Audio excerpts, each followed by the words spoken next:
Shri N Shamsuddin, അങ്ങേ 1977 March 30 sir, ഇവിടെ നേരത്തെ അവതാരകൻ സൂചിപ്പിച്ചതുപോലെ പ്രതിപക്ഷത്തെ അന്നത്തെ ഒരു യുവ MLA ഈ നിയമസഭയിൽ നടത്തിയ ഒരു പ്രസംഗമുണ്ട് സർ. തനിക്ക് അടിയന്തരാവസ്ഥക്കാലത്ത് പോലീസിൽ നിന്ന് ഏൽക്കേണ്ടി വന്ന പീഡനങ്ങളെ സംബന്ധിച്ച്, അദ്ദേഹത്തിന് ഏൽക്കേണ്ടി വന്ന മർദ്ദനങ്ങളെക്കുറിച്ചെല്ലാം പറഞ്ഞുകൊണ്ട് അദ്ദേഹം നടത്തിയ പ്രസംഗത്തിൻ്റെ കോപ്പിയാണ് സർ എൻ്റെ കയ്യിലുള്ളത്. ആ പ്രസംഗത്തിൻ്റെ അവസാനത്തിൽ അദ്ദേഹം അന്നത്തെ ആഭ്യന്തരമന്ത്രിയായിരുന്ന ലീഡർ കെ കരുണാകരനോട് ചോദിക്കുന്ന ഒരു ചോദ്യമുണ്ട്. കേരളത്തിലെ പോലീസിനെ ഇനിയും ഇങ്ങനെ കയറൂരി വിടാനാണോ നിങ്ങളുടെ തീരുമാനം എന്ന് അന്നത്തെ ആ യുവ MLA ചോദിക്കുന്നുണ്ട്. ആ യുവ MLA ഇന്ന് നമ്മുടെ ആഭ്യന്തരമന്ത്രിയുടെ കസേരയിൽ, മുഖ്യമന്ത്രിയുടെ കസേരയിൽ ഇരിക്കുമ്പോൾ 48 വർഷത്തിന് ശേഷം ഇവിടെ നിന്ന് ഒരു പ്രതിപക്ഷ MLA അദ്ദേഹത്തോട് ചോദിക്കുകയാണ്, കേരളത്തിലെ പോലീസിനെ ഈ വിധം കയറൂരി വിടാനാണോ അങ്ങയുടെ ഭാവം എന്ന് ചോദിക്കാൻ ഞങ്ങൾ ആഗ്രഹിക്കുകയാണ് സർ. കാരണം ഇവിടെ എനിക്ക് മുമ്പ് സംസാരിച്ചവർ ഒക്കെ പറഞ്ഞ വളരെ പൈശാചികമായ ക്രൂരമായ ലോക്കപ്പ് മർദ്ദനങ്ങൾ, പോലീസിന്റെ അതിക്രമങ്ങൾ, ഇതൊക്കെ പറയുമ്പോൾ അപ്പുറത്തുള്ള ആളുകൾ സംഗതി വളരെ ഖേദമുണ്ട് സർ, സങ്കടമുണ്ട് സർ. ഇവിടെ എന്ത് വിഷയങ്ങളും ഈ കാലത്ത് നടക്കുന്നത് ചൂണ്ടിക്കാണിച്ചാൽ അപ്പോൾ കഴിഞ്ഞ കാലങ്ങളിൽ UDF ഭരിച്ചപ്പോൾ അങ്ങനെ ഉണ്ടായില്ലേ, ഇങ്ങനെ ഉണ്ടായില്ലേ, 40 കൊല്ലം മുമ്പ് ഉണ്ടായില്ലേ, ഇതാണോ ചോദ്യം? അതല്ല. ഇവിടെ ഒരു അടിയന്തര പ്രമേയം അവതരിപ്പിക്കുന്നതിന്റെ നിയമസഭയുടെ അതിന്റെ താല്പര്യം എന്താണ്? ഈ വിഷയം ചർച്ച ചെയ്യപ്പെടാനാണ്, അതിലെ കുറ്റക്കാർക്കെതിരെ നടപടിയെടുക്കാനാണ്. അത് പറയുമ്പോൾ അതിനെ ലാഘവത്തോടെ പൊതുവൽക്കരിക്കുന്ന നിങ്ങളുടെ ഈ സമീപനം ജനാധിപത്യ വിരുദ്ധമാണ് എന്ന് പറയാൻ ഞാൻ ആഗ്രഹിക്കുകയാണ് സർ. സർ, അന്നത്തെ അതിനേക്കാൾ ഭീകരമായ രീതിയിൽ കേരളത്തിലെ പോലീസ് പെരുമാറുകയാണ്. വർഷങ്ങളായി പോലീസിന്റെ ഈ സ്ഥിതി തുടരുകയാണ്. അഴിഞ്ഞാട്ടം മൂർധന്യതയിലെത്തിയിരിക്കുകയാണ്. ലോക്കപ്പ് മർദ്ദനങ്ങൾ നമുക്കറിയാം. ഈ ഗവൺമെന്റ് തുടക്കം കുറിക്കുന്നത് അങ്ങയുടെ ജില്ലയിലെ തന്നെ കുട്ടിമാക്കൂലിലെ പട്ടികജാതിക്കാരായ 2 സഹോദരിമാരെ കൈക്കുഞ്ഞുമായി ജയിലിൽ അടച്ചുകൊണ്ടാണ്. പിന്നീട് കസ്റ്റഡി മരണങ്ങളുടെ ഒരു ഘോഷയാത്രയാണ്. അങ്ങയുടെ ആദ്യത്തെ 5 കൊല്ലം 11 കസ്റ്റഡി മരണങ്ങളാണ്. ഇപ്പൊ വീണ്ടും 6 എണ്ണമാണ്. കേരളത്തിൽ 17 കസ്റ്റഡി മരണങ്ങളായി സർ. സാധാരണക്കാർക്കെതിരെ പോലീസിന്റെ അതിക്രമങ്ങൾ പെരുകുകയാണ്. പൊതുജനത്തിന് നേരെ മെക്കിട്ട് കയറുന്ന പോലീസാണ് ഇപ്പോൾ ഉള്ളത്.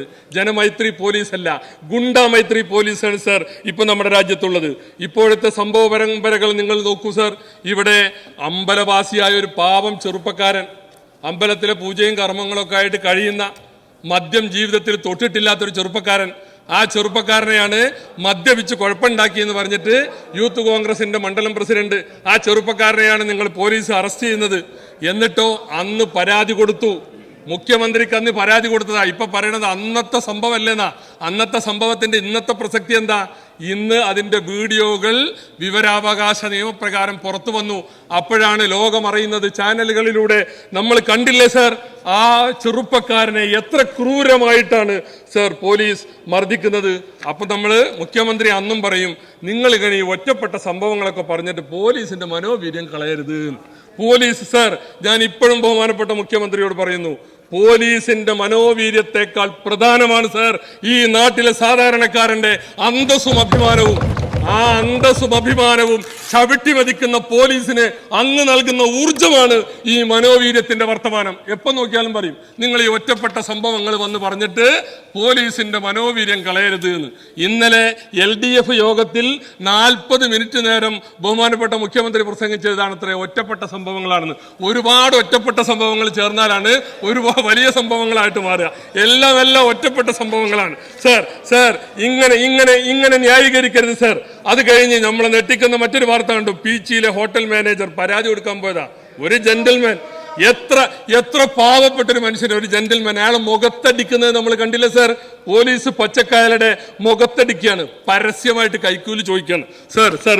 ഇതാ നമ്മുടെ നാട്ടിൽ വരുന്ന പത്രങ്ങൾ, ആ പത്രങ്ങളില് ഒക്കെ കാണുന്ന ചിത്രം ഇതാ പോലീസ് ആ മനുഷ്യന്, ഹോട്ടൽ മാനേജറെ മുഖത്തടിക്കുന്നു. 2 പോലീസ് സ്റ്റേഷനിൽ ഇപ്പൊ എന്താ പണി?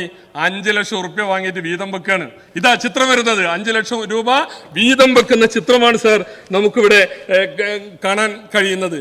അങ്ങനെ ആ മാനേജറെ, അയാളെ തെരഞ്ഞു വന്ന ഉടമയുടെ മകനെ ഒക്കെ ക്രൂരമായി മർദ്ദിക്കുന്ന ചിത്രം. കോഴിക്കോട് മുസ്ലിം ലീഗിന്റെ ഒരു പ്രാദേശിക നേതാവ് മാമുക്കോയെ മെഡിക്കൽ കോളേജ് പോലീസ് വലിച്ചിഴിച്ചു കൊണ്ടുപോകുന്ന ചിത്രമാണ് സർ ഇവിടെ ഞങ്ങൾക്ക് കാണാൻ സാധിക്കുന്നത്.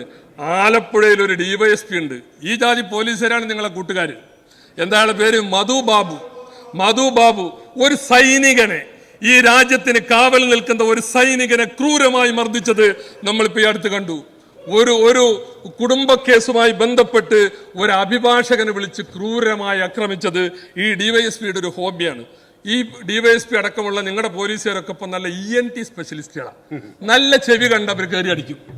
എല്ലാവരും ENT സ്പെഷ്യലിസ്റ്റുകളാണ്. മുമ്പൊരു സിനിമയിലുണ്ട്, അവിടെ സിനിമയുടെ കഥ പറഞ്ഞ മാതിരി മുമ്പൊരു സിനിമയിൽ മാന്യമായി തുണി എടുത്തത് കണ്ടാൽ ദിലീപ് അത് വലിച്ചൂരി ഓടുന്ന ഒരു ഇതുണ്ട്. അപ്പോൾ ദിലീപിന്റെ മുമ്പിൽ തുണി എടുത്തു പോകാൻ ആളുകൾക്കൊരു പ്രയാസമാണ് അതിലെ ആ കഥാപാത്രത്തിൽ എന്നതുപോലെയാണ്. ചെവിയുമായി പോലീസ് സ്റ്റേഷനിൽ പോകാൻ പറ്റാത്ത സ്ഥിതിയാണ്.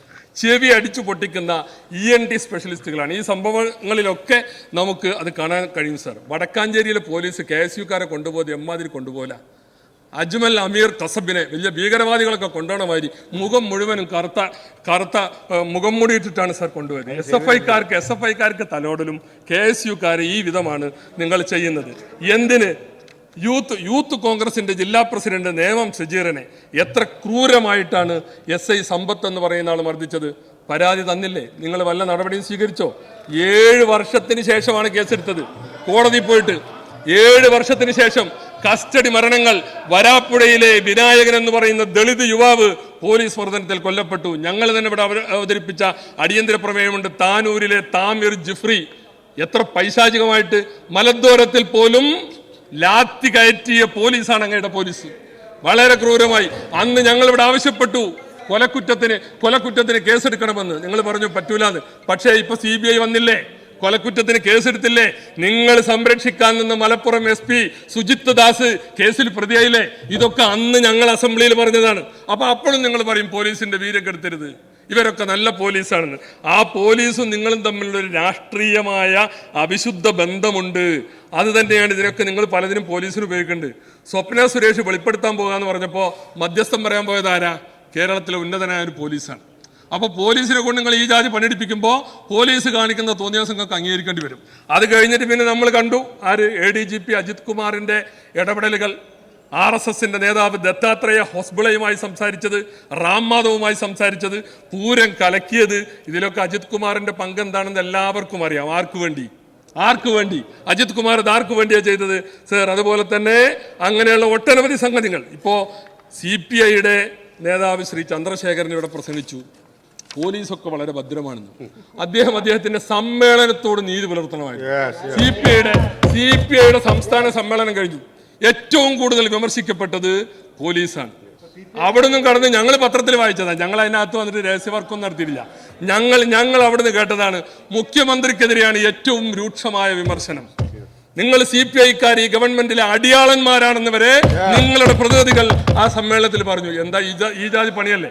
സമ്മേളനത്തിന്റെ വികാരം ഒന്ന്, ഇവിടെ വന്നിട്ട് പ്രസംഗിക്കുന്നത് മറ്റൊരു രീതിയിൽ. സർ, ഞാൻ അവസാനിപ്പിക്കുകയാണ്. സർ, ഇങ്ങനെ പോലീസിനെ കയറൂരി വിട്ട് വലിയ അതിക്രമങ്ങളാണ് ഈ നാട്ടിൽ നടക്കുന്നത്.